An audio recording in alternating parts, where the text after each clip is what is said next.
This is Elliot Serrano and Jose Melendez coming to you from Dreamland Comics in Schaumburg, Illinois. Thank you for joining us here on CCW TV, the Comic Culture Warrior video channel. Okay, so one of the more popular segments that we do every few months, like every 6 months. Or once a year. Yeah, once a year, something like that. We tend to do this in the middle of the year and the end of the year, especially when we think about Christmas, and we think about folks wanting to get, things for their friends for Christmas. You guys ask us for recommendations on trade paperback. So there are actually a few trades out right now that we highly recommend. And guess what? What? Nothing. A lot of folks have been asking us to stop looking at Marvel and DC. Okay, there's some non-Marvel and DC stuff in here too. And I should have done my homework and actually watched the last few videos that we did about talking about trades. So I don't remember if I fucking talked about something. Half of these, at least half, or 95%, I know we haven't talked about. We haven't talked about, but I know there's one on here that we've mentioned and we'll revisit a bit. But the first one is something that's been out of print for a while that we have talked about, but it has been out of print, so it's out. Find it. Next Wave, Agents of Hate. The Ultimate Edition. Collecting all 12 issues of Next Wave. The wonderful, wonderful story by Warren Ellis and Stuart Immonen. And to me, probably some of the best work that Stuart Immonen has ever done. He really came into his own on this series. Yeah, and this is one of those series, just like Captain Britain, and just like Ages of Atlas, and just like all those small, great Marvel books that just don't sell because Marvel's too busy pushing other bullshit. This died an early death because it wasn't selling. No, it wasn't that it wasn't selling. The book sold. Marvel wouldn't pay Immonen enough to make it worth his time. Right. But the book sold, but that was the thing. They wouldn't pay him enough, so they wouldn't up his page rate on it, even though the book sold, which to this day I do not understand. That sounds even worse than what I Exactly. It does. The fact that they wouldn't pay a guy more for a good selling book? Yeah, and it's like, was it because it wasn't an X book or an Avengers book? It's like, what the fuck? Because so is that why they have him working with Bendis now, to justify paying him more money? I guess. That's really shitty, actually. I mean, that's kind of a way they make it up to him, because now you have him on one of the top-selling Marvel books. Because he was on Ultimate Spider-Man after this. He went to Ultimate Spider-Man, which was one of the top-selling books. And now you have him, then you moved to New Avengers, which was a top 10 book, and now he's on New Avengers again, another top 10 book. Right. So I don't understand. This book sold its print runs, I guess is what it was. No, it sold out its print runs, and I remember a lot of these books going into multiple printings. The actual issues going to multiple printings, and they sold out of those multiple printings too. So to this day, I do not understand why this book went out. Do not understand why the book why it was canceled. I'm going to tell you that right now. This is as close as you're going to get to an indie book within the Marvel universe. Within the Marvel universe, this was. It was it's an awesome. It took a bunch of B-listers, sometimes C or D-listers, and just made an awesome team book. This is easily one of the funniest Marvel books ever made. Made Machine Man more than a cult figure. Took Fing Fang Foom and made him fun. Took the former Captain Marvel Photon, Monica Bobo. I think I forgot her last name. Made her cool. And Boom Boom from New Mutants. Boom Boom. Bloodstone. Elsa Bloodstone. Awesome team. Great artwork. I mean, it had everything you could possibly ask for. And the Dirk Anger character, which was supposed to be Nick Fury, but Marvel wouldn't allow Ellis to use Nick Fury in this. Just constantly mocking Nick Fury. And even has one issue where it's 22 pages worth of splash pages. Yeah, where normally we would bitch and moan about it, but in this particular issue, it actually worked. Because it was part of the joke. It was part of the joke, yeah. So, and for those of you who have missed Devil Dinosaur for decades, well, buy this book because brought him back. So it's been out of print. It's back. Buy it. Another trade that we've talked about it from time and time, especially after the whole Wonder Woman costume change, hullabaloo. Wonder Woman, the Hakatea. I guess Hikatea. Hikatea, by Greg Rucka and J.G. Jones. This was an original graphic novel that originally came out in hardcover. And this is a softcover now. Now it's a softcover. Tells one of the definitive Wonder Woman stories where I think after this, Greg Rucka points to this particular graphic novel and says that he really started falling in love with the character after exploring her and writing her for this particular story. And this is for those of you who said that Wonder Woman doesn't have that, great story or, that watershed moment or something like that. Yeah. Bullshit term. This is her Dark Knight Returns here. No, this is her year one, or this is her. This is that moment. Yeah, and the thing that I like though too is that Batman kind of gets put in his fucking place. Because, yeah, which I really do enjoy. Well, what essentially the story here is, a young woman kills her abusive. No. What's it? No, I'm not going to give away. At the beginning in Gotham, woman kills a man. Yes. A young woman kills a guy. Batman is after her. And then you find out through exposition that she has killed many men. And, right. And so Batman's chasing her. She gets away. She ends up going to the Themyscira embassy and asks for a sanctuary there. Yeah, and the Hikatea is a ritual where a person who speaks these words and performs the Hikatea becomes a supplicant to that person. Right. And so this young girl does it and says these words to Wonder Woman, and Wonder Woman has to protect her and shelter her from anything and everything. Right. Because if you break the ritual, bad things will happen, which they go into in a explanation at the beginning of the book.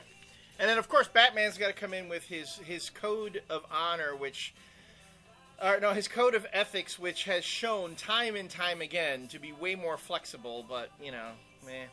I'm sorry, but I gotta say, Batman over the years has become less and less of a sympathetic character.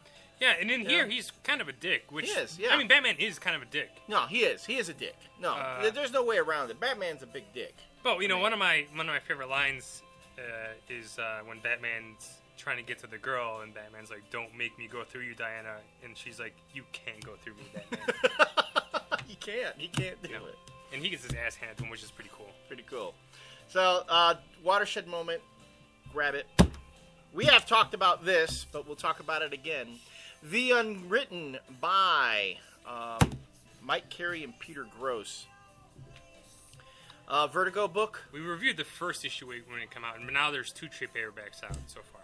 So this is something that it's a very literate book, and this is when you talk about it. This is really more of a graphic novel than a comic book when you think about it.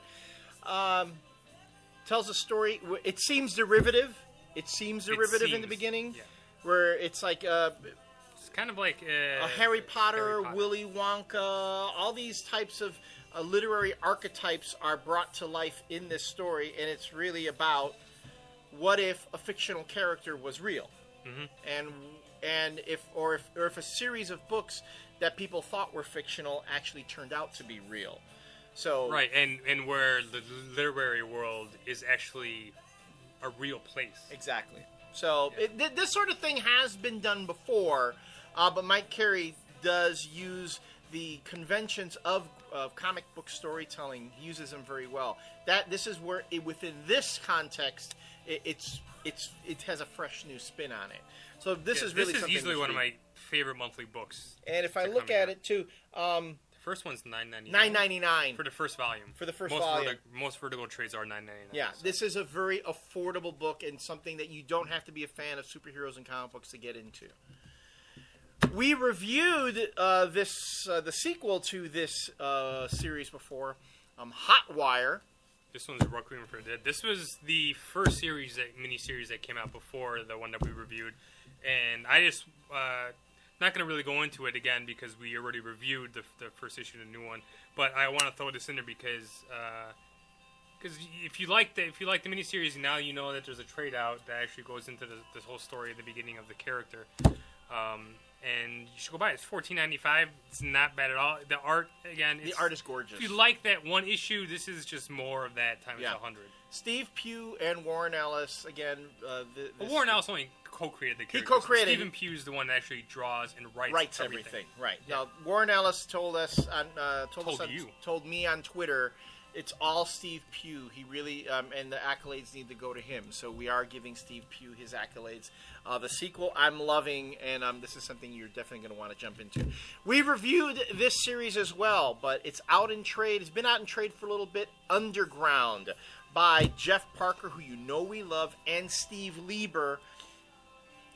Probably one of the most. I mean, I know folks who know comics love Steve Lieber. Mm-hmm. But I'm going to say, folks who know comics, who've known him for a while, know Steve Lieber. And Steve Lieber, I know if you talk to him about it, he is going to completely disagree with you. I'm going to tell you, he's one of the most underappreciated talents in comics.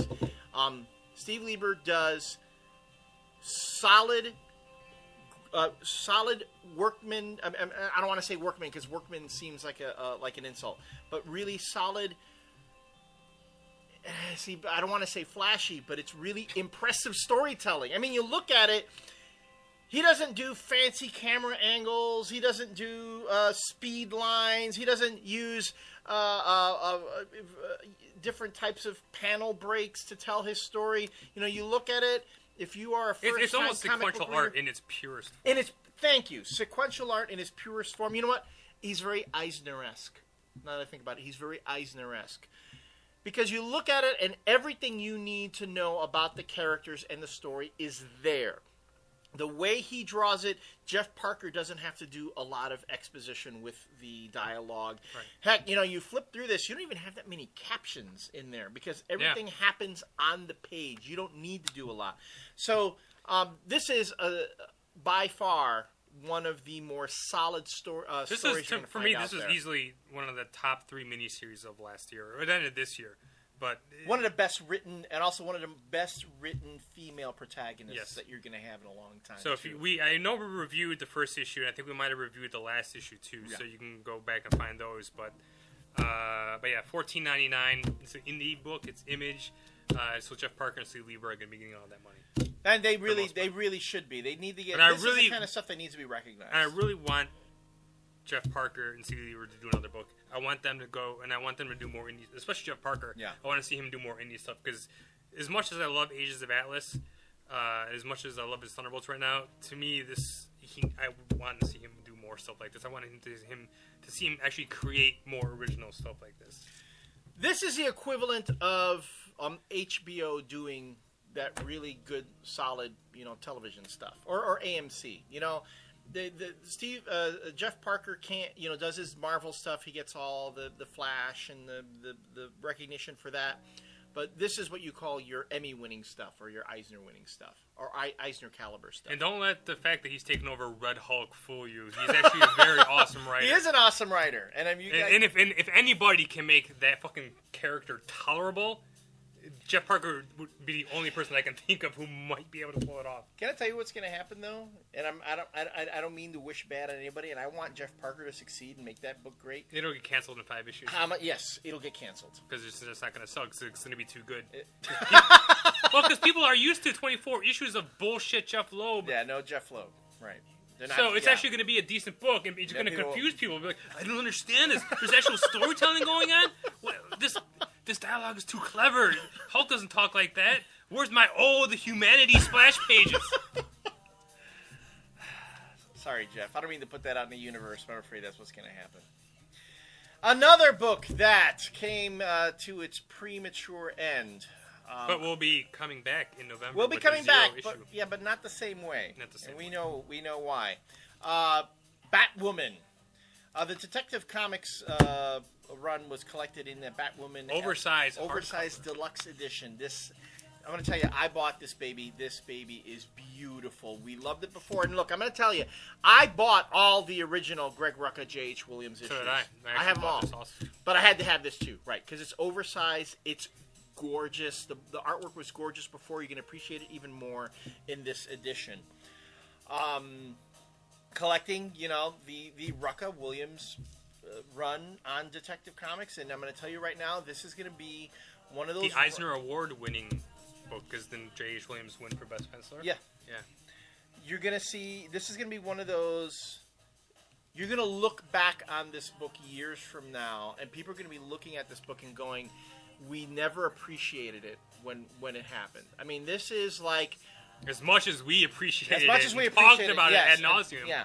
It does seem that way. Bullshit that surrounded it, all the bullshit stuff that fanboys and some comic book owners said, I'm not saying all, but some, and it's on record, there were some really low-brow comments being made about this character and about this book. When Rucka and Williams were giving you some career-defining stuff, okay? Some folks just couldn't get their heads out of their asses and appreciate it. Well, now we have kind of, just a memorial to that series. And yes, it's coming back again, and J.H. Williams is going to be on the book, and it's going to be co-written with someone else, and hopefully... And one of the great things, though, is that the artist that they're going to have flip-flop with him, story issues, is Amy Reeder, who is the artist on Madame Xanadu, and she is awesome. And that number 0 issue that comes out in November is going to have a story by each of them in there. Yeah. So that should be good. The other reason I wanted to buy this is because Rachel Maddow did the introduction. Right. And I love her, too. And it was just very interesting to see. She's actually a fan of... I want to be your best friend. Yeah. I want to be your best friend. I mean, I know I'm barking up the wrong tree, but I still want to be your best friend. But it turns out that she actually is a fan of Greg Rucka and a fan of Queen and Country in particular. Yeah. And she actually talks about that inside, about handing certain politicians copies of Queen and Country for them to read because they needed to. But yeah, unfortunately, that's a book that I think that's kind of the book that made Greg Rucka decide it's writing mainstream comics is not worth the trouble, not worth his time, not worth his talent. And then we'll close on Chew, the Omnivore edition. If you have not been reading Chew, here you go. Right here. A nice, big, oversized edition collecting the first 2-3 story arcs. I think it's the first two. Taster's Choice and International Flavor. Yeah, first 10 issues, right? First 10 issues? Yeah. Okay. So, you can get caught up here. Yeah, there's 2 trades out, and this collects its first 2 trades. Kind of like they do with Invincible and Walking Dead, how they collect the 2 trades into actual hardcovers at some point. But it's 2 trades collected in a nice hardcover. Look at that nice little red bookmark in there. Like for your highfalutin biblical stuff, and $35. Yeah. I'm telling you, a very affordably priced hardcover. Yeah, especially if you order it on the internet or if you order from the store, you're going to get major discounts. Yeah. So you can get a lot less. So you really should, if you haven't been, this is a good book. So I know people are like, I want to get caught up with Chew. You guys are always talking about Chew. When's a good time? Now just go buy this and then catch up with the 3 issues that are out right now. Well, I don't know. The last issue actually sold out. Actually, the last 2 issues have sold out of Chew. So go look finding those. But I think they're putting out new reprinted editions of those. They'll put out reprinted editions, and of course, they're really good about collecting the story arcs and trades as they complete. Mm-hmm. So it's worth getting caught up on. All right, so those are our trade recommendations. And if you guys want us to talk about more trades, make sure you say, we like these kind of videos. Please talk about more trades, because when you guys tell us that you actually like stuff, we actually listen. We do, and we'll go out of our way to do it again. Oh, and to address very quickly, a commenter who asked what's a good trade that he can get his girlfriend into because she read Scott Pilgrim and liked it, but he's into superhero stuff. As always, we point to Blankets by Scott Thompson? Craig Thompson. Craig asshole. Thompson. I'm sorry. I'm thinking. I got Kids in the Hall stuck in my head.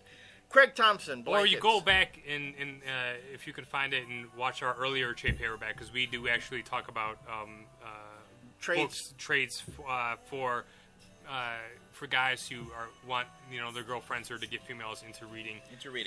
Something that's a little bit more on the artsy side, and not superheroes. And Fables too, Blankets and Fables. Even though Bill. You're Why the Last Man. Even though Bill Willingham was kind of prickish recently to some female fans. Yeah.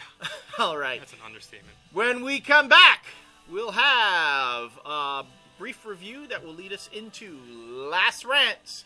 We hope you join us.